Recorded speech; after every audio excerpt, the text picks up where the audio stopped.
Hi, and welcome to the Badass Moms, where we moms learn to achieve fitness and health goals despite being sleep deprived and overworked. Here's your host, Nicole, the super busy mommy coach. Hello, and welcome to Badass Moms, brought to you by the Holistic Therapies Directory. I'm Nicole Cruz, super busy mommy coach. Today on the show, we have Mary Alexandra, founder of Feminine Strong and Soul Expressions Beauty. But before we get into that, I want to share with you a project I've been working on because I need help from about 5 of you. I've been creating my very first home workout regimen, and I took my best group transformation program, converted it into a program that you can do on your own at home. It's a much more flexible and affordable option for those of you who had asked me about that when we had conversations, when we were texting, and I figured I would deliver. And so that is scheduled to be done very soon. And I want 5 of the busiest moms in the toughest situation to test it out and give me feedback and let me know what needs to be improved before we launch it to the general public. I want to work out all the kinks. I want it to be fantastic, but I really need help from some of you to do that. So those of you who are in the test group, you will get to try the program at a huge discount. And I'm going to be looking to use your case studies to share with the world and show them how fantastic this program is once it does launch. If that sounds like something you'd be interested in, shoot me a message on Facebook or Instagram. I'm at Super Busy Mommy Coach. Just let me know that you're interested, that you heard it on the podcast, and I will have a conversation with you, give you all the details, and see if you're a good fit.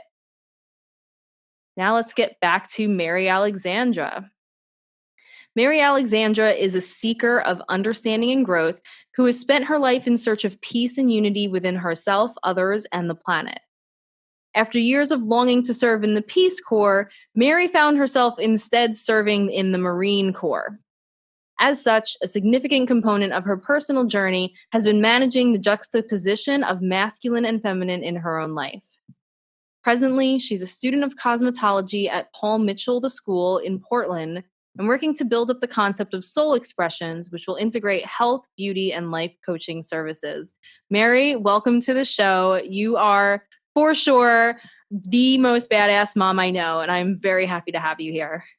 Oh, thank you so much. You're too sweet. Hey, just saying the truth. Yeah, so I want everyone who's listening to understand how much of a badass you are.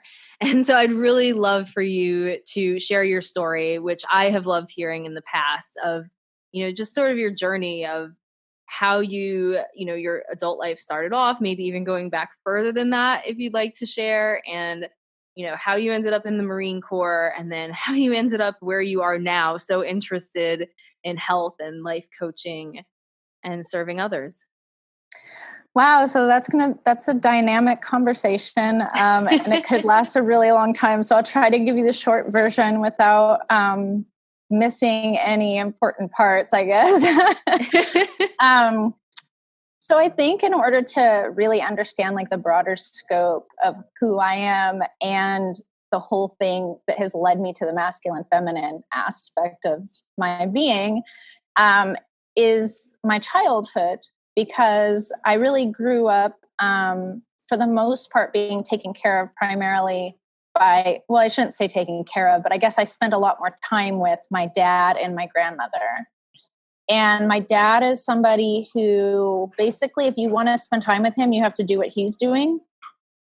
And he's extremely intelligent, but he's socially awkward. So he was never like the hugging, like daddy, like you think of when you think of a dad. He was more like my big brother that I always hung out with and like played football and learned how to like work on electronics and cars and building things. And also having fun. He was like the fun person in my life, where we would goof off and break things and get in trouble by my mom. Kind of like a little kid. And then my grandmother, on the other hand, she was like the glue that held everything together. And she was very vain, for lack of a better word. She was like that typical, I guess what you would think of like 1940s girl who like just shouldn't have been in a small town where I grew up. She should have been in a place like New York. And she just always had her face on and always like was shopping and, you know, keeping the house nice and all of that sort of thing. So I had a really like, in some sense, like a good balance between like the development of that within myself, the masculine side and the feminine side, feeling very confident to do anything that I ever want to do, regardless of if it typically has some sort of gender differentiation within it.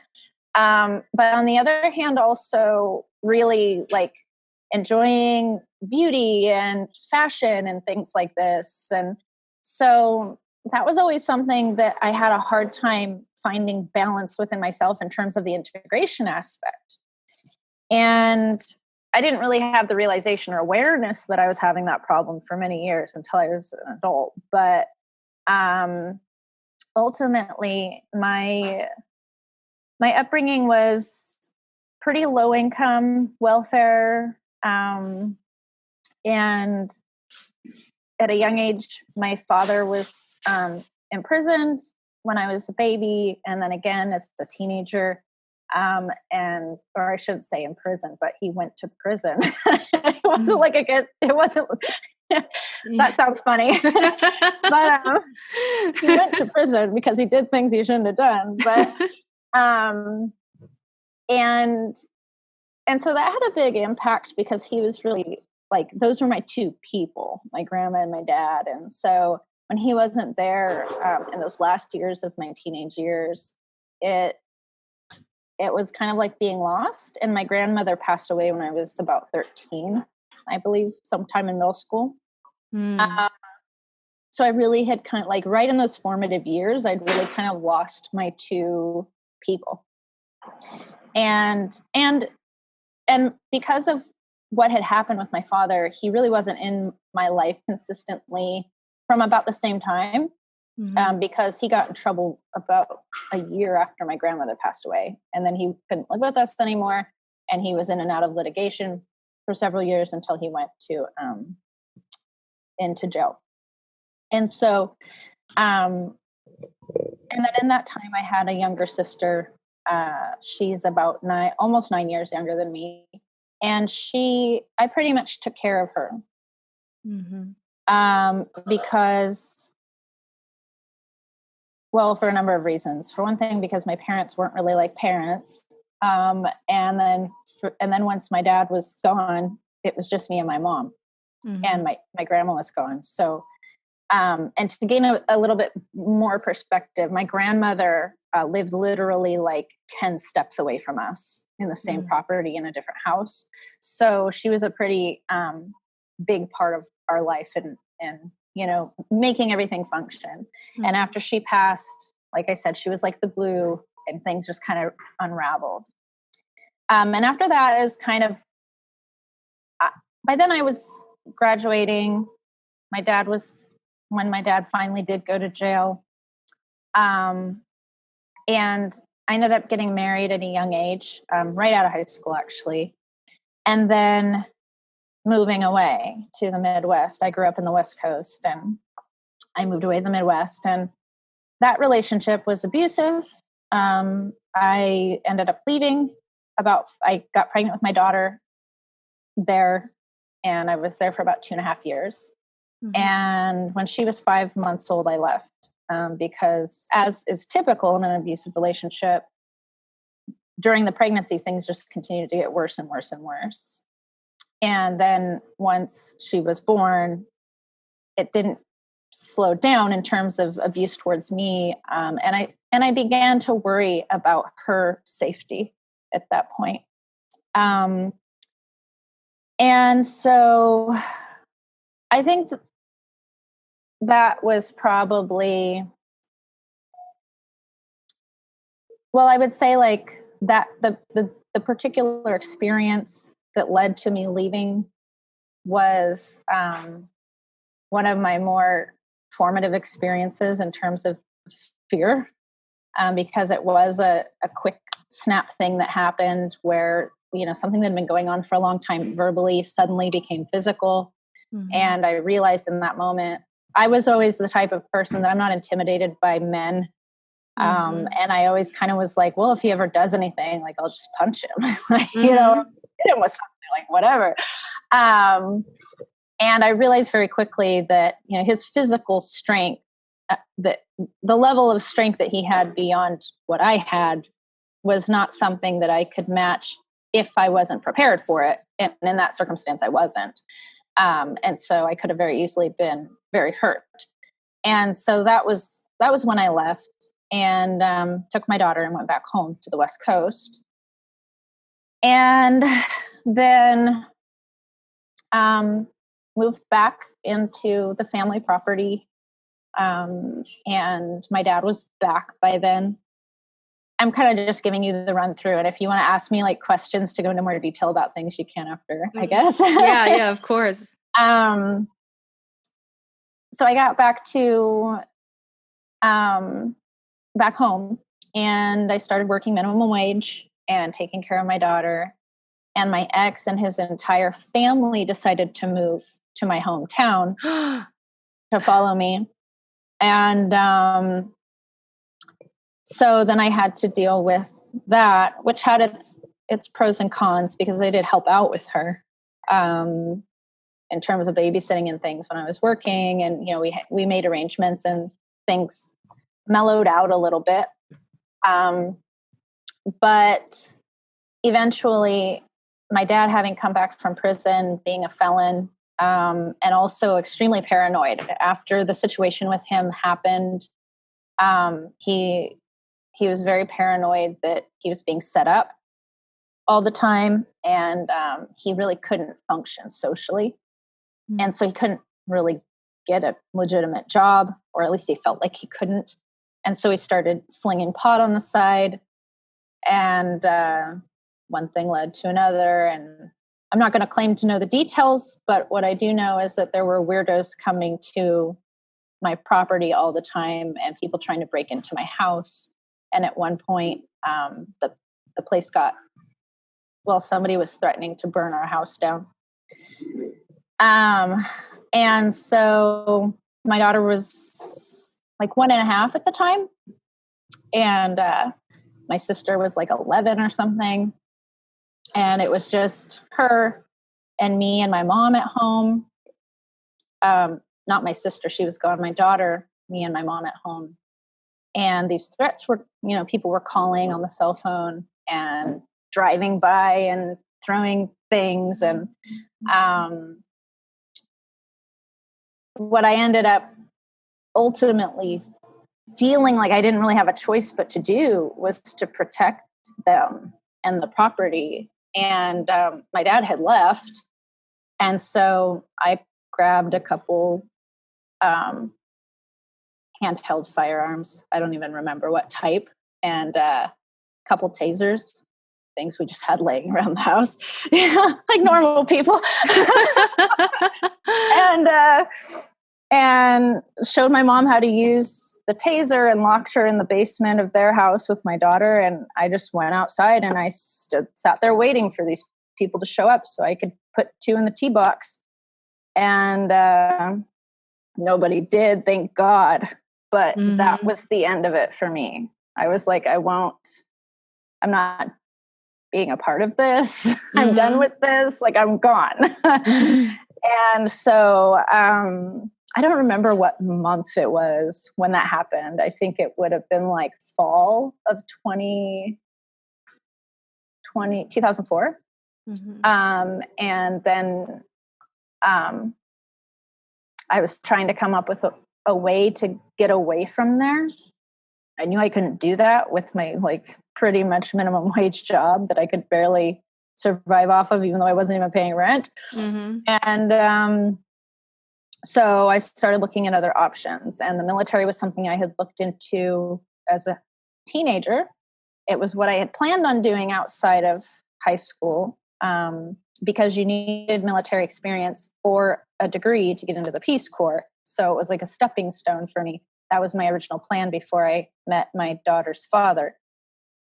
And so that was what I looked back at again as a way out, to get out of there, and for other reasons. I also 9/11 happened when I first moved away after I graduated. And so that I was already planning on going in the military, and that, enlivened that in me more. Mm-hmm. So there were multiple things going on. So I went in and I ended up joining the Marines, and I wanted something that would be challenging for me. I was always physically strong. I got my dad's genes, and he was always just a beast. And that was my strength. That was my comfort zone. So I wanted to go somewhere that I would feel challenged physically, and that I would feel prepared if I needed to go to war. And so that's what I did. I spent 9 years in the Marines, and eventually I decided it wasn't aligned with me anymore, as my values changed as I grew up a little bit. And once I was starting to reach close to my 30s, I started to kind of question things a little bit and look at the world a little bit differently. And I was really miserable. I mean, as one can imagine, I had different experiences in the Marines, including sexual assault, sexual harassment, and verbal assault in general. And I was kind of over it at that point. By like 7 years, I was like, I don't know about all this. Mm-hmm. And I had signed a second contract, and so I was kind of waiting for that to finish. And then they did this early release program, and so I jumped on the early release program, and I was able to get out a little bit early. So that's why I got out at 9 years. It would have been 10 otherwise. And so, yeah, I got out. I applied to college. In my last couple of 3 years in the Marines, I met my husband. My current husband wasn't my husband then, but we did long distance for like 3 years. And then he was finishing his residency for family practice medicine while I was getting ready to transition out of the military. And so where we converged was in New York City. That was where he wanted to go. And I decided, there's great colleges out there. That's cool. I can go out there. So I applied to Columbia, and I was accepted into Columbia, and I did a year of college there. And that was kind of like the beginning of my transition back into civilian life, which was what really threw me into the self-discovery mode, because I realized really quickly that I did not know how to function in the civilian world like a normal person, and that I felt really conflicted about my identity and really what I wanted to do with my life. I was excited to have freedom. That was like my goal while I was getting out of the military. I just wanted freedom. Like, that was it. I'm done. I want to be free. I want to do what I want to do and wear what I want to wear, talk how I want to talk, and just be who I am. And but then once I got that, I was like, okay, but what am I going to do with this freedom that I've been given, And so I had to go on this whole journey. So I actually, I stopped going to school after about a year, and I started traveling. And by this time, my daughter was about 11 or 12. And Andreas and I and her traveled for about a year and a half. And we all went to many seminars. Some of them I went to on my own, but we did a lot of like personal development stuff with Tony Robbins. And I did just about every Tony Robbins seminar there is. And then we did neurolinguistic programming training and life coaching training and personality testing training, and what else? Hypnosis practitioner training, and just all these things that are really just growth. I did health coach with the Institute of Integrative Nutrition. just a bunch of things I was trying to kind of get my feet into, my hands into, and get a taste for. When I was still in the Marines, I did my first yoga certification on the weekends for like a year. I did my 200-hour. And then during that time when we were doing our traveling, I went and did a 500-hour program in Nepal for like, it was a 2-month program, but I spent about a month and a half. I didn't finish the program. And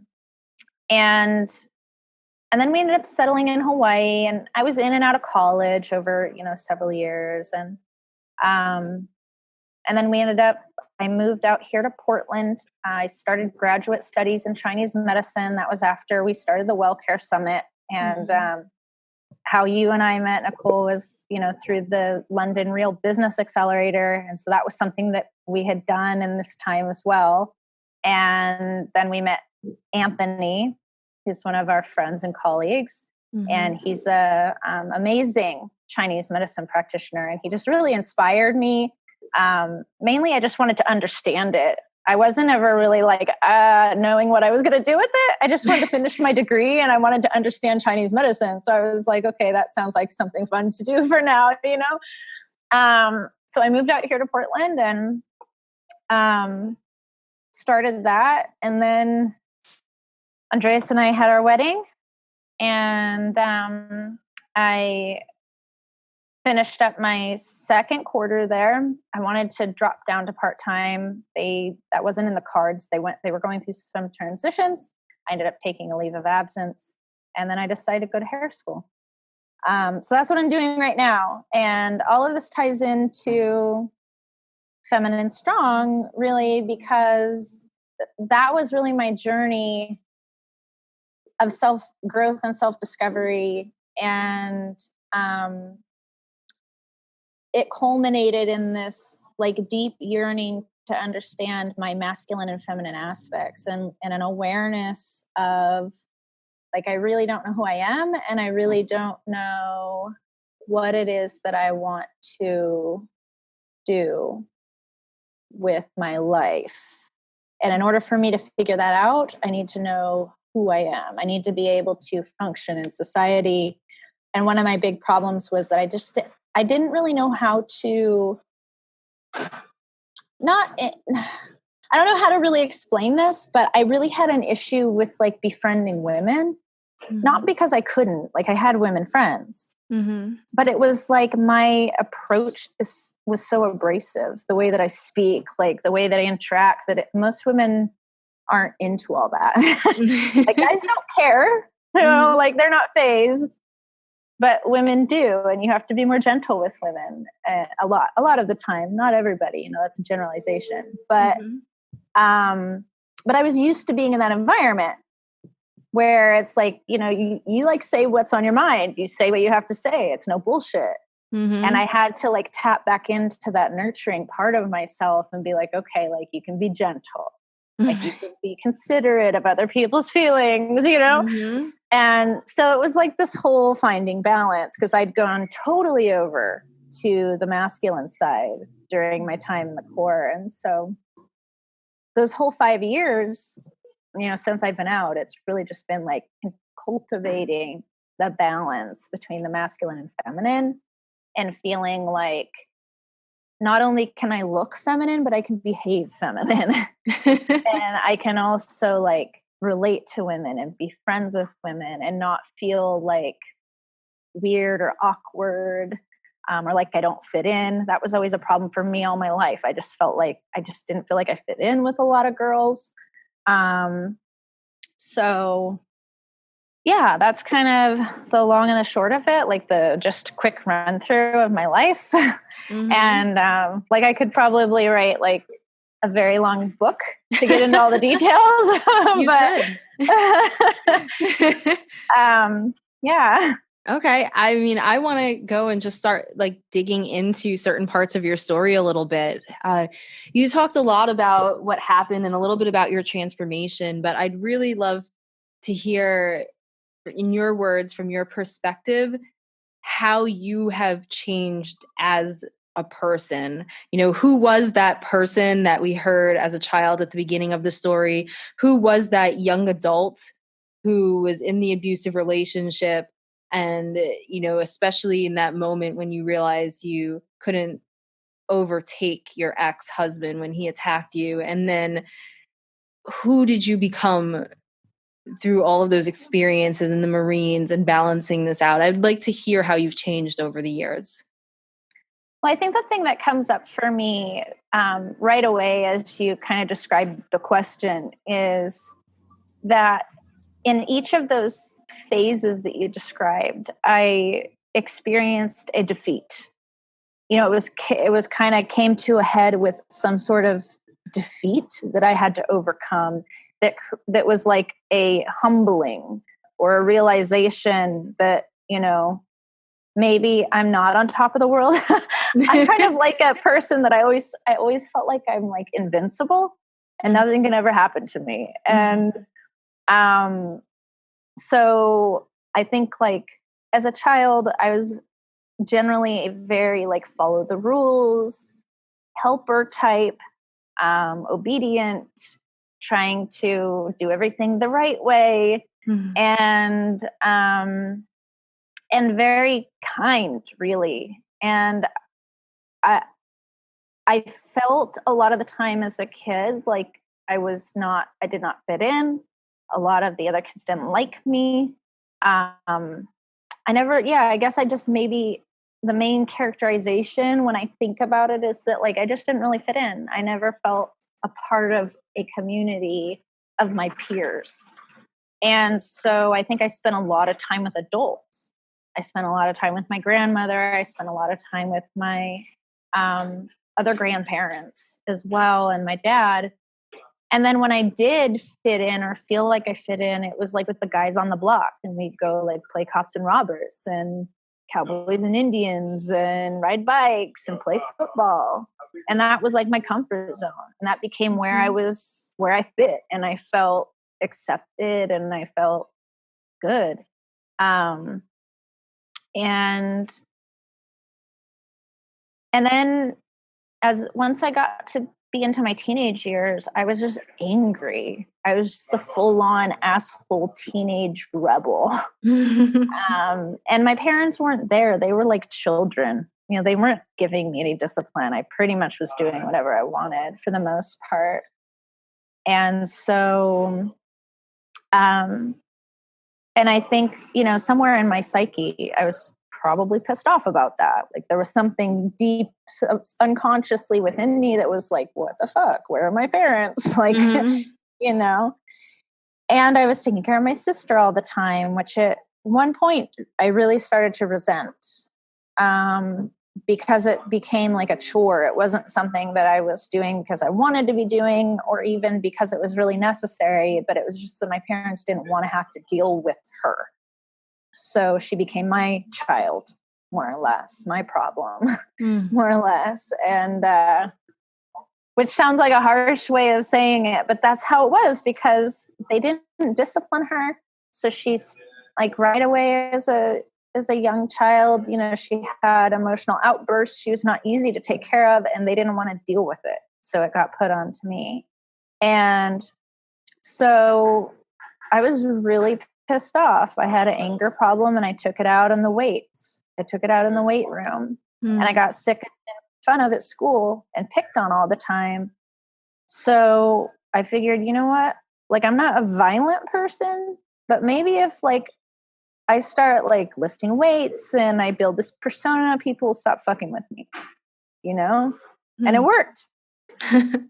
So, that was my thing. And that's kind of how I thrived through up until like my mid-20s, was just by not like being super guarded per se, because I've always been very social. I love people and I thrive in a social environment, but like, don't mess with me because it can flip, that kind of thing. And so, yeah, I think that would be like anger. And then And at that point I was like invincible. I didn't think that like anything could defeat me. I'd never been like seriously injured in my life. I'd never been seriously sick in my life. You know, I'd overcome a lot of things in my life already. And my main priority when I was getting out of high school and turning 18 was to get the hell out of Dodge. I did not care how. I just did not want to be there anymore. And so that was it. And when I actually met my ex-husband, the reason that we got married the way that we did, and the reason that there was a sense of urgency and that I felt as strongly as I did with as much anger as I did, was in part because I had gotten pregnant toward the end of my senior year in high school.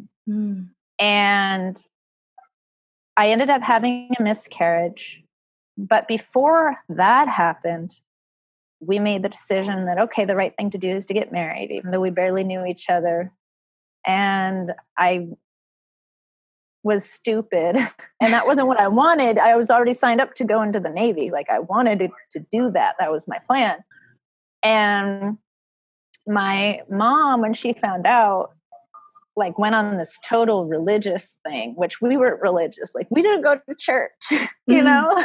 I mean, I did kid like with my grandparents, but like my parents didn't go to church. And so when she found out about that, she started in on this whole thing about how I was going to hell and all of this. And I was just like over it. Like that was the straw that broke the camel's back after everything else that had gone on in my life. It's like, give me the fuck out of here. Yeah. And so I ended up having a miscarriage, and I was like, okay, you know, maybe we shouldn't do this wedding thing. You know, we could probably hold off a few months anyway. And my ex, and this should have been a red flag for me, but it was, but I was more focused on other things than the red flag. He threw a huge fit and was like insistent that we go through with the marriage at the time we had originally planned, and this and that, regardless of what had happened. And so I did, because I was stupid. I was young, and you know, I didn't have the self-esteem and the confidence and even just the basic knowledge and wisdom to know that was wrong, that is controlling and abusive. I knew in myself it didn't feel right, but I didn't know intellectually, like that is a sign of something discernible, of a behavior pattern that's discernible, which of course I know now. And so,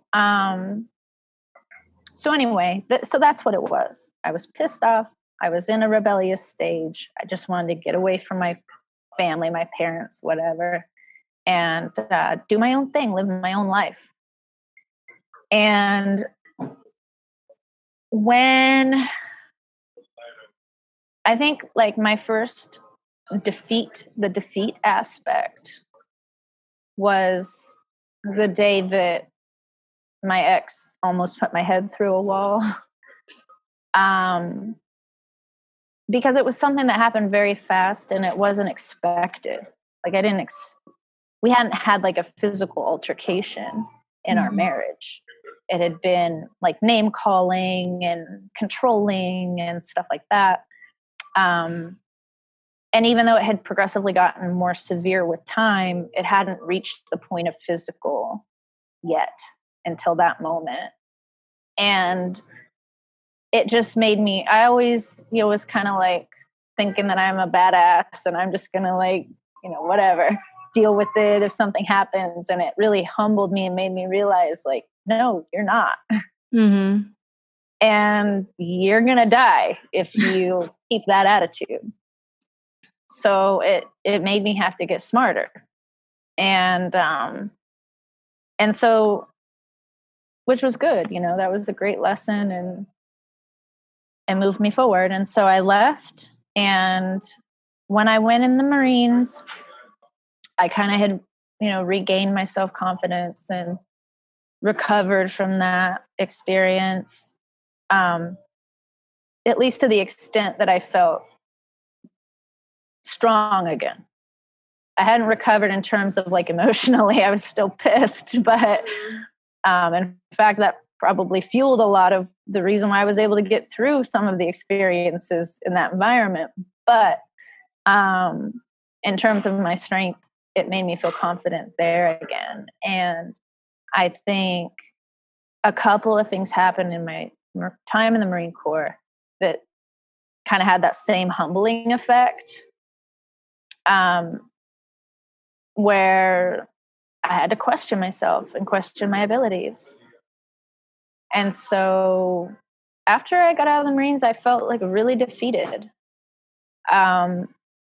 In some ways, I felt good that I left and like free and everything, but it wasn't without like some aspect of feeling defeated and feeling like a failure, because I planned on staying in and retiring, and I had all these plans and had thought through all these things, and I would have been miserable had I done that. So I'm not upset that I didn't do those things, but I still felt like I didn't stick to what my plan was. I didn't stick with my original goal and see it through. And of course, you know, anything that I may have fallen short on, it always would come back to me. And I'm thinking about that all the time. And, but the reality is, you know, I was in the top percentage of my peers. I was promoted like lickety split. And I was really doing very well. But when you're in an environment with oppressive, abusive people that want you to think that you're less than them, they have ways of instilling that into you. And so, you know, a big part of that post-Marine Corps experience for me has been getting myself into a state mentally and emotionally where I don't fall for that shit anymore. Mm-hmm. I don't put myself in situations with those types of people anymore. But yeah, I mean, I had an experience where one of my peers, we were sergeants at the time, both of us, got pissed off because I turned off a computer that he was logged into that I needed to use to do my job. And he left. And when he came back, you know, he says in front of all the juniors that we're supposed to be leading, something along the lines of, "You dumb bitch, if you ever fucking do that again, I'm going to knock you the fuck out." Wow. That would not happen to a man. I mean, if that were to happen to a man in the Marines, I'd be very, like, sure, maybe it's not unheard of that it could have ever happened, but it'd be unlikely and they'd probably be brawling. Mm-hmm. Like, that would be the expectation of where that was going. And, you know, so those sorts of things, you know, sexual assault and sexual harassment, that's just kind of like a part of the job. And I think what bothered me, or when I kind of flipped, one of the things that was like, okay, I can't do this anymore, I can't be in this environment anymore, was actually after they did we do these annual trainings all the time. And this is kind of how they try to promote social growth and things like this, like cultural changes. And of course, suicide prevention and sexual assault and these sorts of things are topics that have been, and I'm sure they still are, pretty prominent in those discussions and those trainings. And we came back from one of these sexual assault trainings where they were talking about how, like, it's not okay to go to the bar and get a girl drunk and then take her home when she's like passed out. You know, like, they're explaining the basics. Yeah. And, you know, everything was good. Like, I was like, yeah, the Marine Corps is doing something like constructive to change this culture of this rape culture thing that's going on. And then we go back into the shop and there's all these young, impressionable men and they're 18, 19, 20 years old. And the senior, 2 ranks above me, my senior, was sitting there and he's saying, oh, well, I think it's bullshit. And, we've been doing this stuff forever and blah, blah, blah. And the guys are all circled around him, these young men. And I'm just like, I can't do it anymore. Like, the change is not going to happen fast enough with people like this who are here. And a lot of people like that are there. So that was when I was like, no, I'm done. So yeah, it is what it is. So that was that. And then the rest of the time it's been just rebuilding and looking up. So how would you describe the woman you are today? I think that I would say like integrated. I think that I've pretty well achieved. I don't feel like I still need to seek that integration. I think steadfast and determined. And I'm really focusing on authenticity and integrity. And those things just go hand in hand. A lot of people think of integrity as honesty or like doing the right thing when nobody's looking, and it is. But an aspect of integrity is being who you really are, being true to yourself. And that's, why do people tell lies? Because they're not being true to themselves. They don't want to come out with something about themselves that they feel self-conscious about or shameful of, or like they don't, whatever, they're just not being true to themselves and honest about who they are and their experiences. And so I think at this point in my life, I'm kind of like at a level where I'm about 95% like no shame. Like I don't have anything to hide. I'm not trying to be somebody I'm not. I'm not. And I know that what I'm not is who I was, who I had formed into being during my time in the Marine Corps, being this like really aggressive, angry, abrasive. I just kind of took all that pent up stuff from my teenage years and used it to push myself through all those situations. But it wasn't true to who I really was. It was useful for a time, but then it loses its usefulness after a while. You have to go through that next level of evolution. And so yeah, I think integrated. I feel like I can get down to business when I need to, but I can also nurture. And I think one of the biggest things to kind of put it into perspective that I have found in terms of a metaphor that people might be able to understand what I'm trying to say is to think about the difference between femininity and feminism, which was what we were talking about at the last WellCare Summit. And for those listeners who haven't heard about what the WellCare Summit is, it's the Radiant WellCare Summit, and Mary is one of the founding members, along with a few other people. Those of you who listen to the podcast Optimizing Human Potential, I do with John Kempf. He's a part of it as well. But it's an annual event where holistic practitioners from around the world come together to learn and share with each other. But sorry to interrupt, Mary. Get back into it. No, it's okay. Totally. Yeah. Do a plug. I'm all good. And yeah, so that was one of the things that I was excited to talk about there, because I realized like that metaphor is pretty strong over these past years, especially with the conversation being so highlighted in society right now around femininity and women's rights and, and all this stuff again is being enlivened and talked about a lot. But I think that like we've gotten to this point where we are becoming we're becoming victims of this thing instead of it being something that's empowering us when we talk about feminism. And a lot of the time, it's almost lost its balance. And so, the tables have kind of turned a little bit.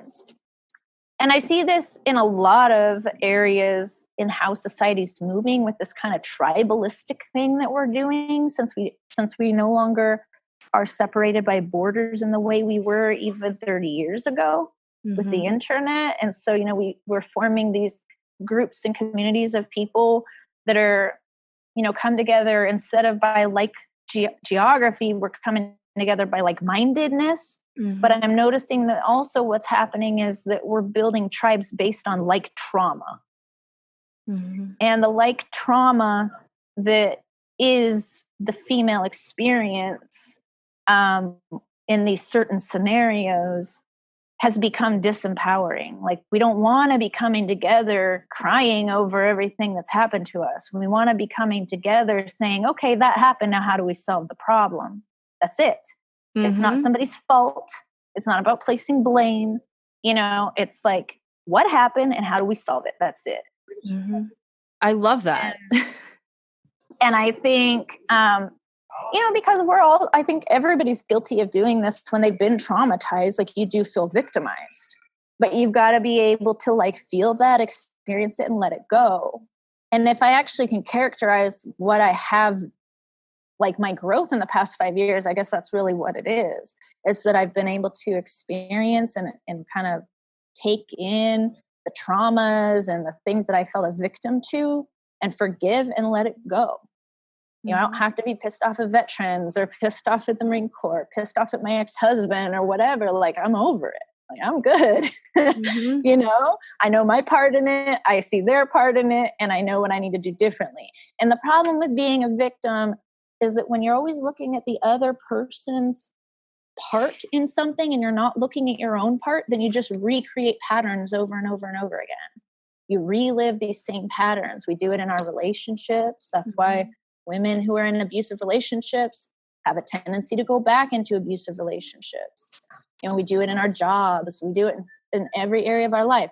You have to look at yourself with a fine-tooth comb or with a microscope or whatever, magnifying glass, to see what your own faults are and what you did to create this problem in order to stop doing that thing so you're not recreating it. And as long as we point our finger and say, oh, the patriarchy, oh, the this, oh, the that, oh, the wages, oh, the bada bada, whatever.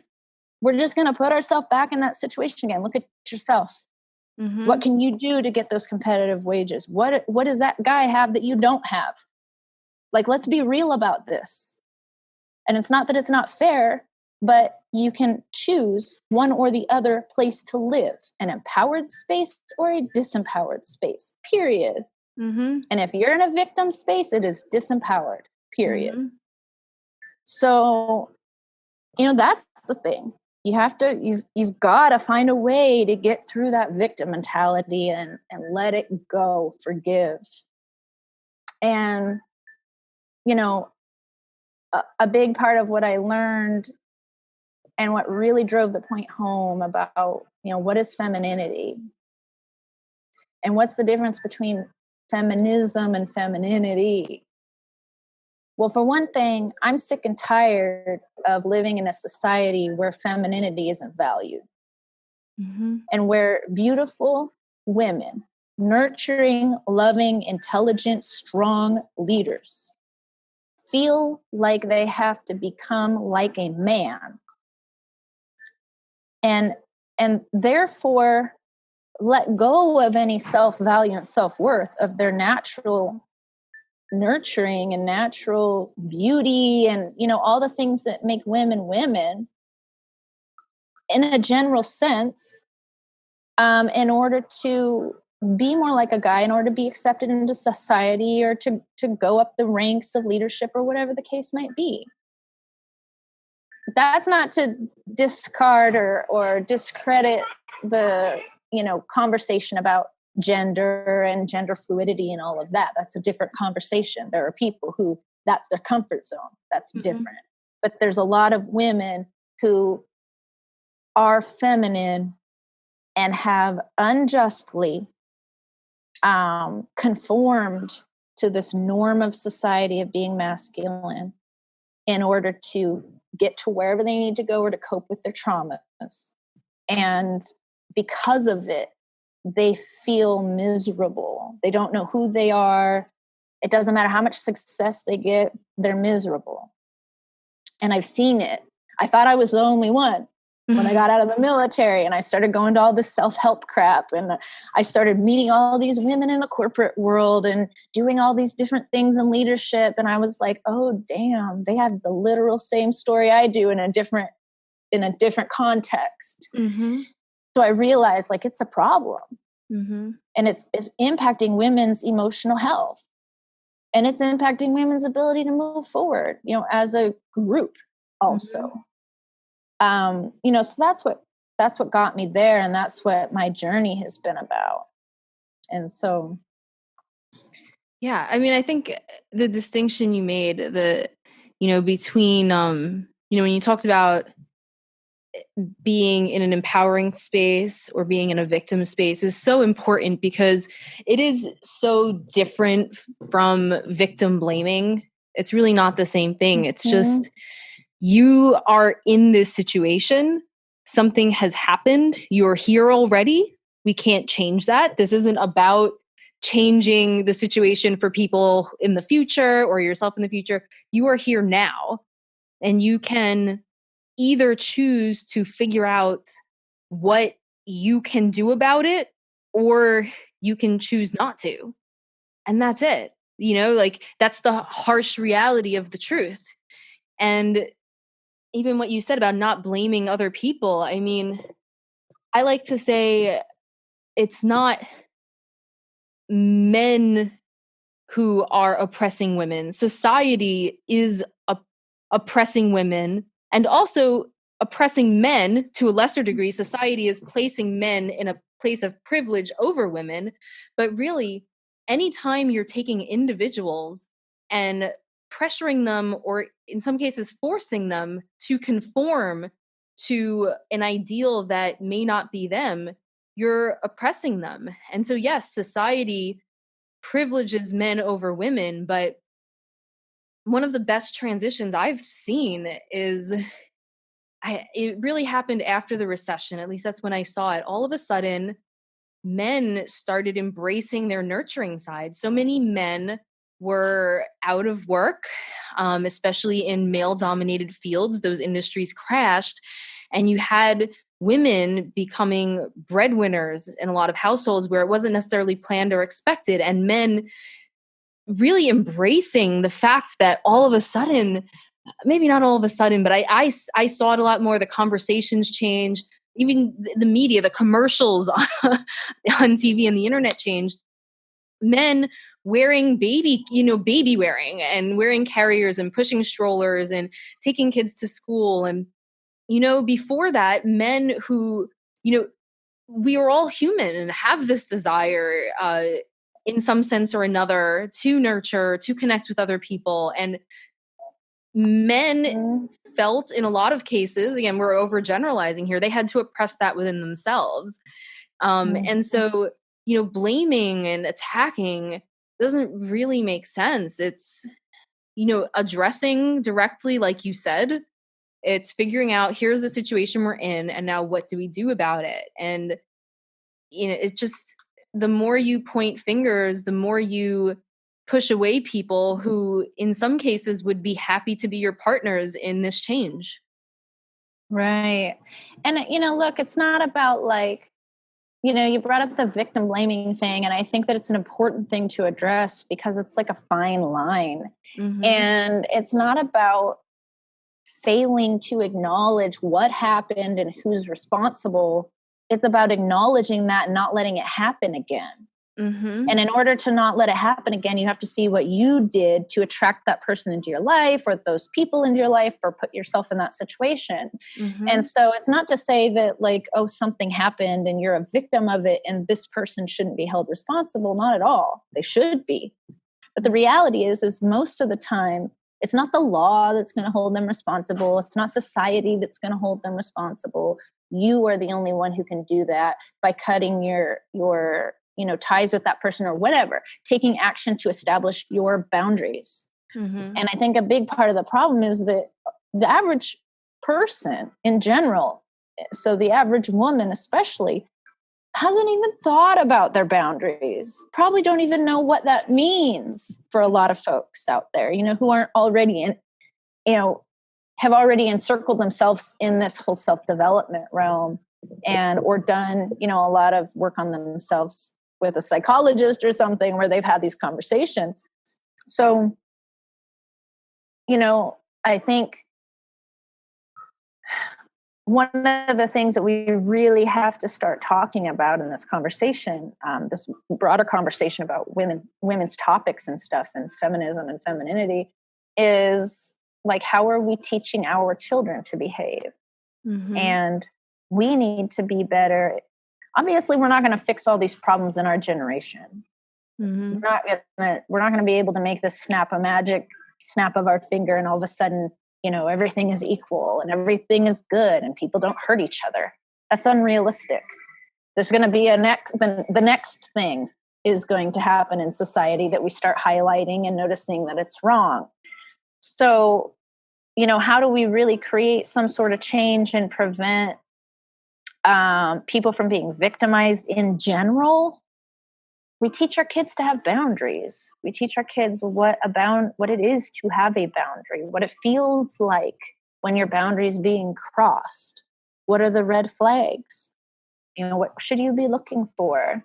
And we teach our kids to accept their own feelings, their own gut judgments, and their own authentic selves. We as parents, we have to stop putting what we want onto our kids, what we think they should be onto our kids, and oh, you shouldn't cry and you shouldn't do this and you need to do that and this and that. We need to start helping them nurture themselves and who they are so that they know what feels right and wrong to them in an authentic way, because that's what will allow them to know themselves on such a deep level that they'll have boundaries and that they'll be able to, keep themselves safe in those ways and social settings and things like this. It's not just about making it. It's not just about you don't want to get murdered by, the crazy serial killer. Mm-hmm. No, it's so much deeper than that, or I should say more subtle than that. The reality of the hurt and the pain in the world comes from a space that's more subtle than that. Mm-hmm. It's not caused by some psychopath. Mm-hmm. Our hurts and our pains in life are mostly caused by well-intentioned people who don't have good emotional skills, Mm-hmm. who don't have good social skills, who don't have good communication skills, or who don't know how to handle their emotional regulation. Mm-hmm. And so we gain emotional regulation by becoming aware of our own boundaries, because we don't put ourselves in situations that piss us off. Mm-hmm. Yeah. And then this creates a domino effect where the more of us who are doing that and the more that we're instilling this into our kids, the less we're going to be hurting each other all the time. Yeah. No, I mean, that's a great way of explaining it. Hearing your story, I think it's just so important to highlight that, while you were going through all of these hardships and traumas, you were raising your daughter. And I think there's a stereotype that there's no possible way your daughter could have, you could have been a good mother in those situations, or your daughter could have turned out okay, or whatever. And I've seen you with your daughter, and you have one of the most beautiful relationships I could imagine. And I hope that when my son is as grown as your daughter is, that we have a relationship like that, and that he is as wise and insightful young adult as she is.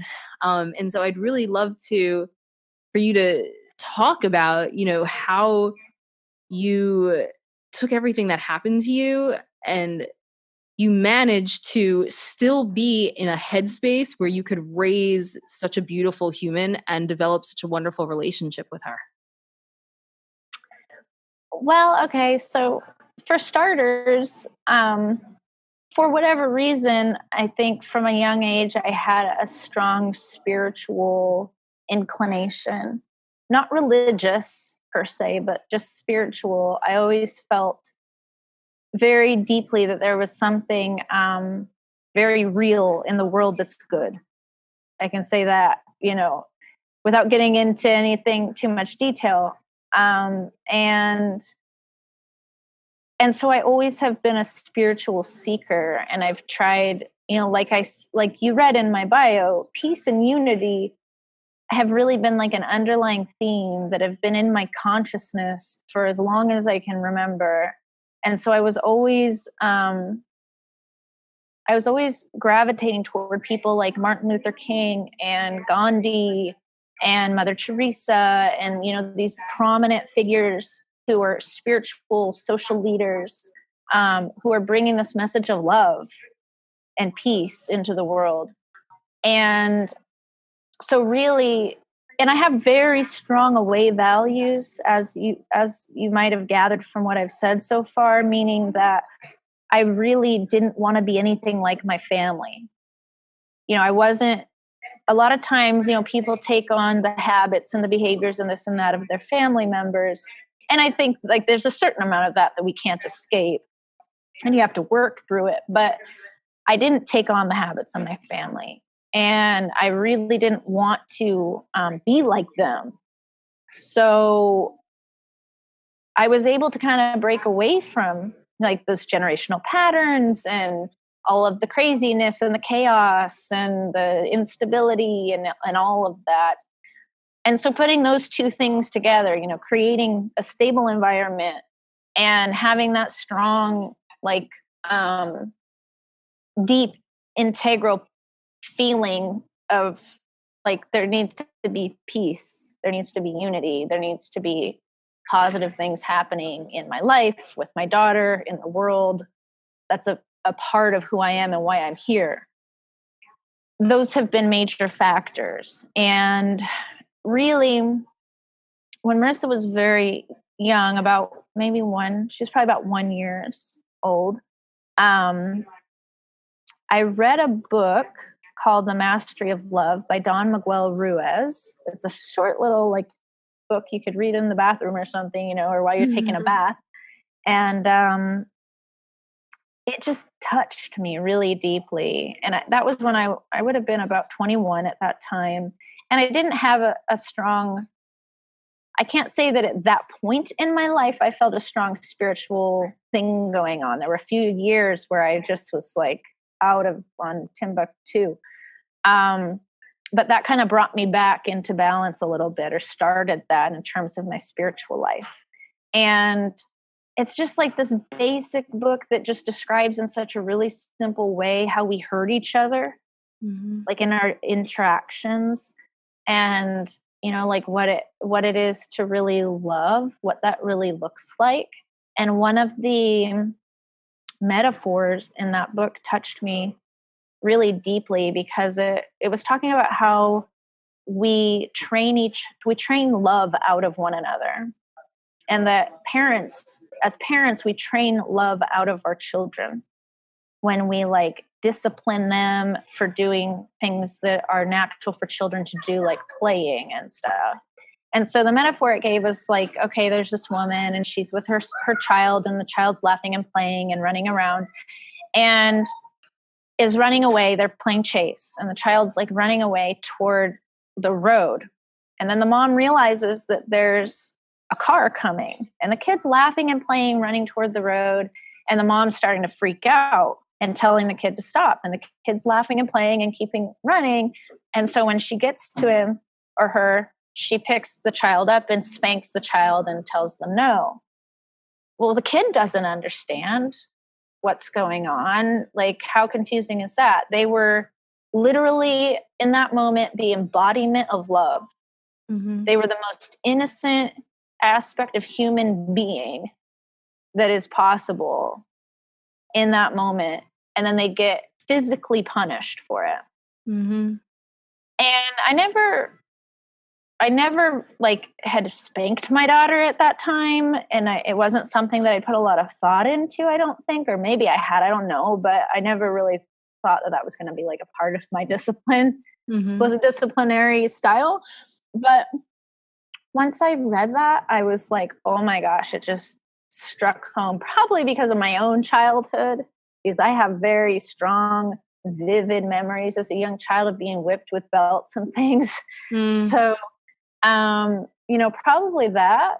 And I was just like, oh my gosh, like, so that has always been like in the back of my mind all the time that since I've been taking care of Marissa, trying to be honest with her, trying to not be imposing what I want for her onto her, but giving her the opportunities to do the things that she wants to do. And I don't know, just like having a relationship where we can talk about things. Like, I don't think even though I know she sees me as an authority, I don't, for the most part, conduct myself as an authoritarian. It's not like she's like, oh, it's going to be crazy if I'm not, wherever I need to be at whatever time. And oh my gosh, I'm going to be grounded for a month. No, but she knows she needs to be on time. I don't know what I did. That's what was in my mind. I just try to keep it real with her and, just be honest and do what I felt was right. And I always felt like even in the hardest times, there was a period of time where I didn't have her for 2 years when she was a toddler. And then, the periods of time where her dad and I were working out our divorce and the custody and all that, it was not easy because, of course, she's confused and there's things I can't tell her and, certain things I don't want to say to her about what's going on. But I've just tried to always have faith that the truth will come out. And I've tried really hard to like not bash him in front of her and stuff like that, which I have to admit has been harder in the last years because of the way things have progressed, that I just needed to be upfront with her about what the truth was. And then that may not be a nice truth, but I've never just like, I've tried really hard to never just like be like, oh, so-and-so is such an asshole.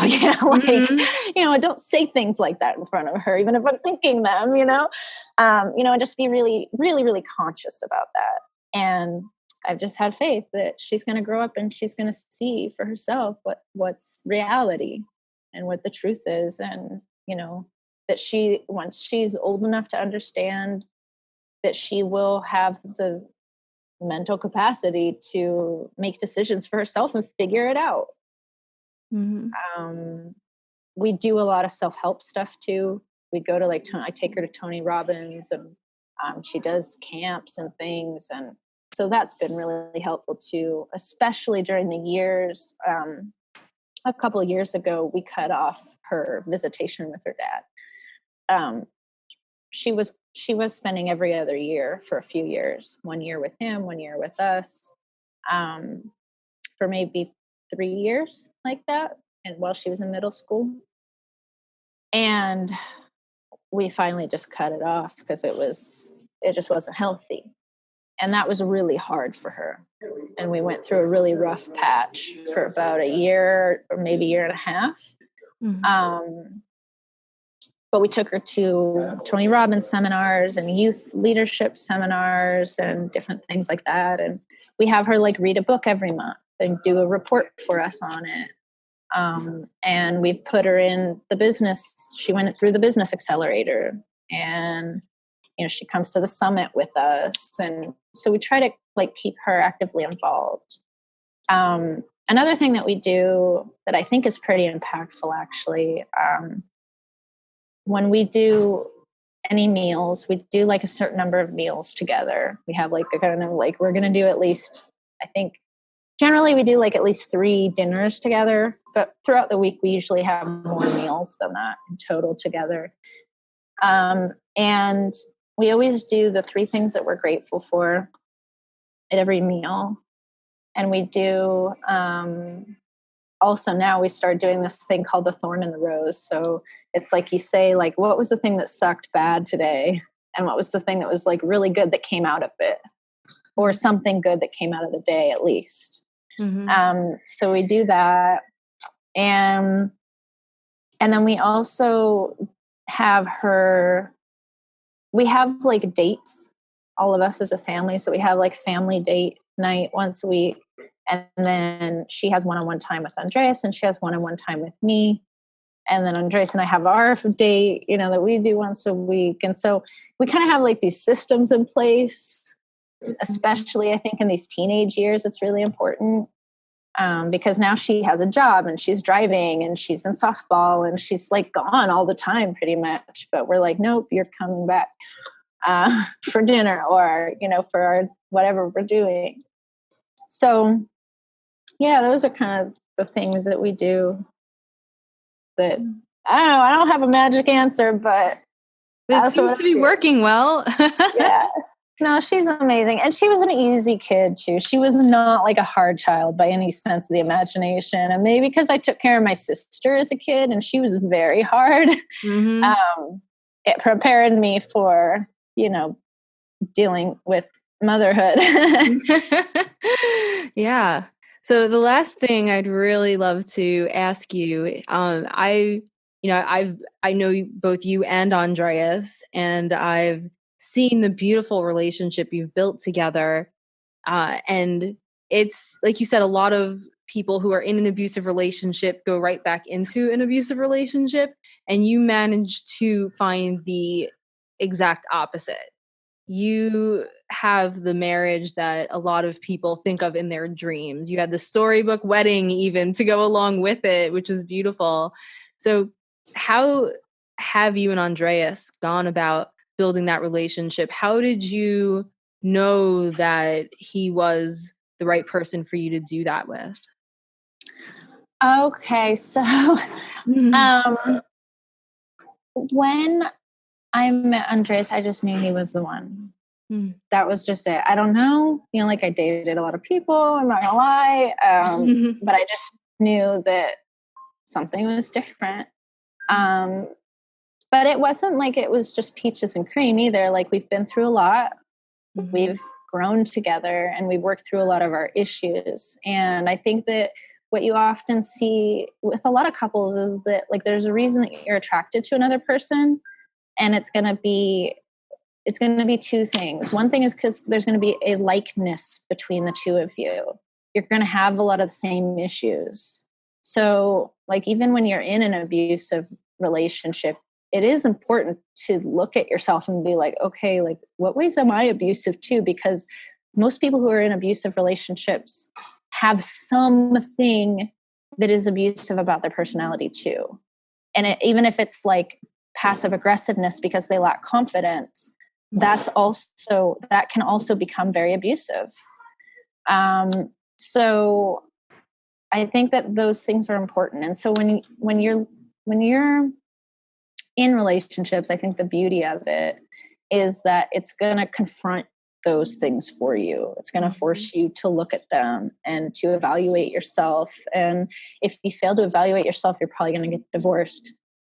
And so, and it's also going to bring out like the hardest things.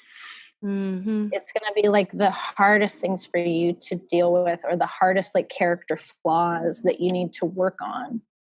And before we got married, Andreas and I were together for like 9 years.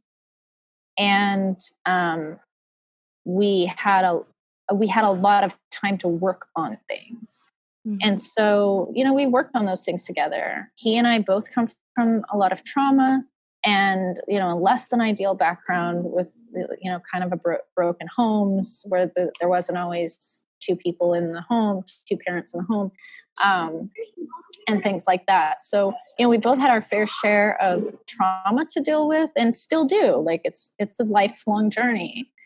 And we both had a lot of behaviors that we had to work through, disempowering behaviors. We hurt each other in different ways, and we worked through it. So what people see now is the fruits of a lot of years of understanding and compassion anger and, not always things being pretty. But I think it, like, I honestly I don't think that I would probably have grown as much as I have in the 10 years we've been together in probably 50 years had we not been together, because of how like intense we both are, and how committed we both are to growth.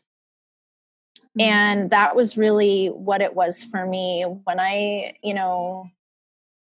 after my ex and stuff, and trying to navigate, like, how do I not end up in an abusive relationship again? The biggest thing that I looked for and that appealed to me, I think, in terms of like looking at the long run with Andres, was like, he's as committed as I am, maybe even more, to personal growth. And that doesn't necessarily mean that it's exactly like the same flavor. We agree on a lot of things and we like a lot of the same things, but we also have areas that we differ on too, and that's okay. But the most important thing to me was that we're not going to be stagnant, and if an issue comes up, we're going to work through it. It's not going to be an attitude of like, okay, just deal with it. Like, this is what I was going to be, and just deal with it, which is the attitude that a lot of people have. And that's what destroys relationships. So that was it. And to be totally honest with you, a funny thing happened. I had been in a relationship with a guy right before I met Andres, for about a year, maybe a year and a half. And so it was a pretty long-term serious relationship at that point. And it just wasn't going anywhere. It just wasn't right for me. We just weren't a good match, because he was a very stagnant person, sweet guy, never argued, like we never had any problems, but he just was a stagnant person. He wasn't on my like level of drive. And so that ended. And after that, I was like super depressed for like 2 or 3 weeks. And then in that time, I said, okay, let me write down. I might have like read a book like The Secret or something like that, but I made this list of exactly what I wanted in a man. And I started writing down like every stupid little thing, from the looks and like the hobbies and beliefs and everything else. And that was, it was cool, because it was like, then after I did that, like a week or 2 or 3 later, here pops Andres into my life. And so It was amazing. And he just embodied like, pretty much all of those things. So, and probably that's what made me feel like such a deep connection, because I'd gone through that exercise, and then I was like, oh my gosh, like this guy's all these things. Wow. So yeah, it was cool. It's been amazing. It's been an incredible journey, and all of the growth, good or bad, pain or joy, I would not want to have experienced with anybody else. I can say that much. That's amazing. I mean, there's so much else we can go into, but we could talk for hours, girl. We could just keep going on. I mean, we've barely even touched on your philosophies around feminine leadership, but I think I'll leave that for another episode with you, because that could fill up an entire hour on its own. I mean, you're just so insightful with those things. How can people find you, connect with you, follow you? And what are you working on right now that you might be able to offer to people if they're interested in some of the things you've brought up today? So, how we met when we were doing the Business Accelerator, it was during that time that I kind of came up with this feminine strong philosophy, which was like kind of breaking down my journey of rediscovery and integration into like a step-by-step process, and packaging it as like a course. And I went through that whole thing, and it was really great.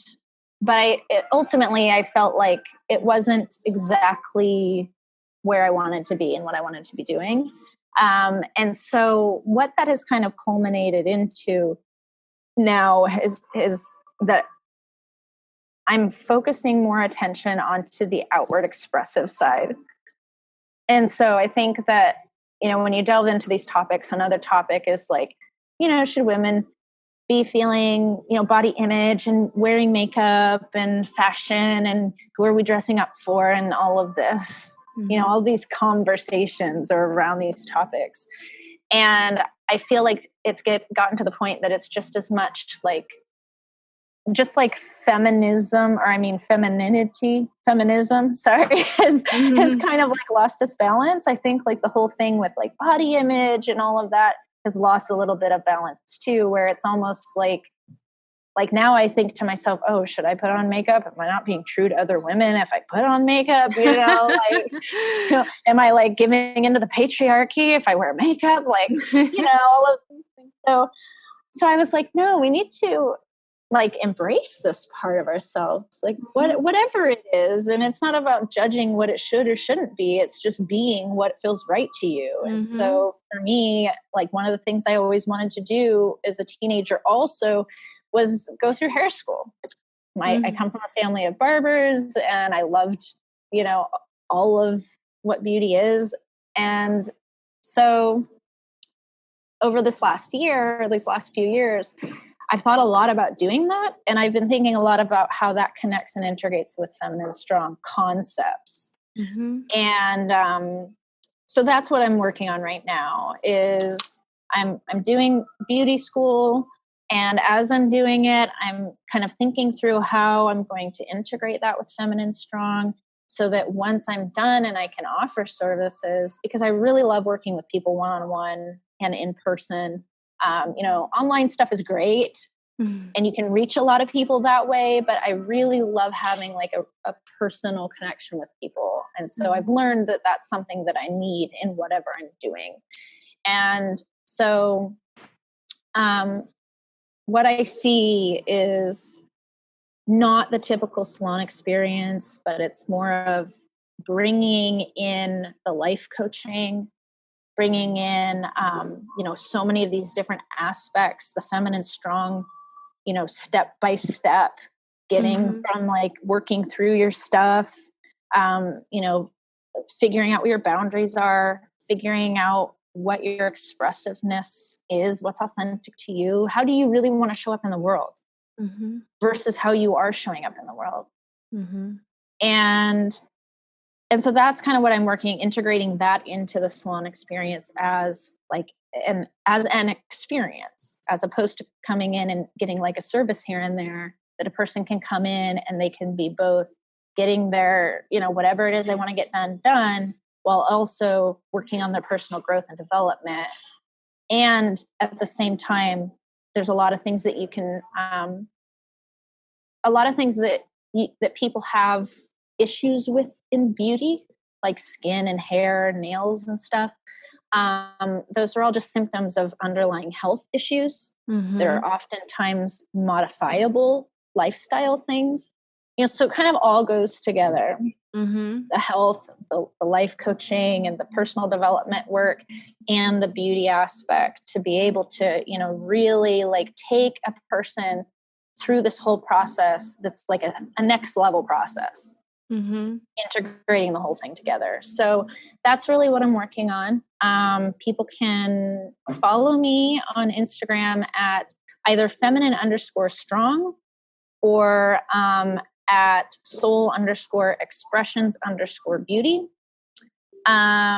Soul Expressions is really just going to be like all of the photos of the work I'm doing in beauty school.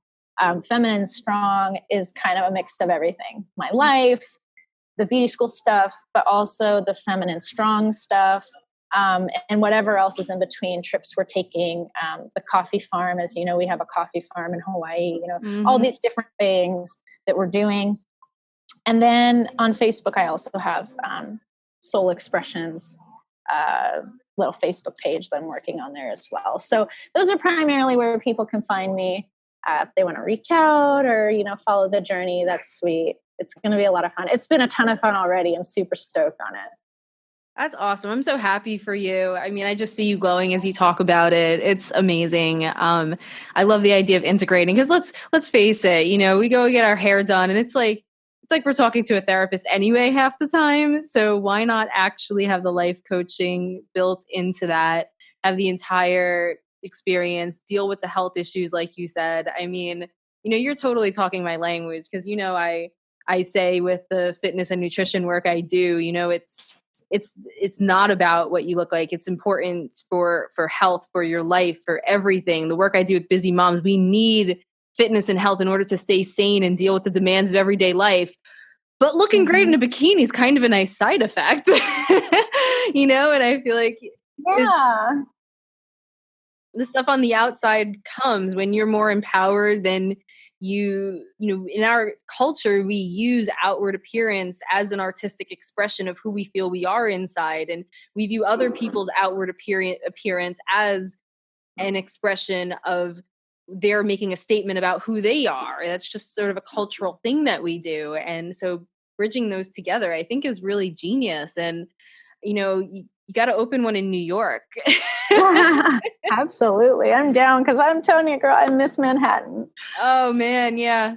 Yeah, definitely. I will be there all the time. But anyway, thank you so much. Thank you so much for being on Badass Moms. It's been an absolute pleasure, Mary.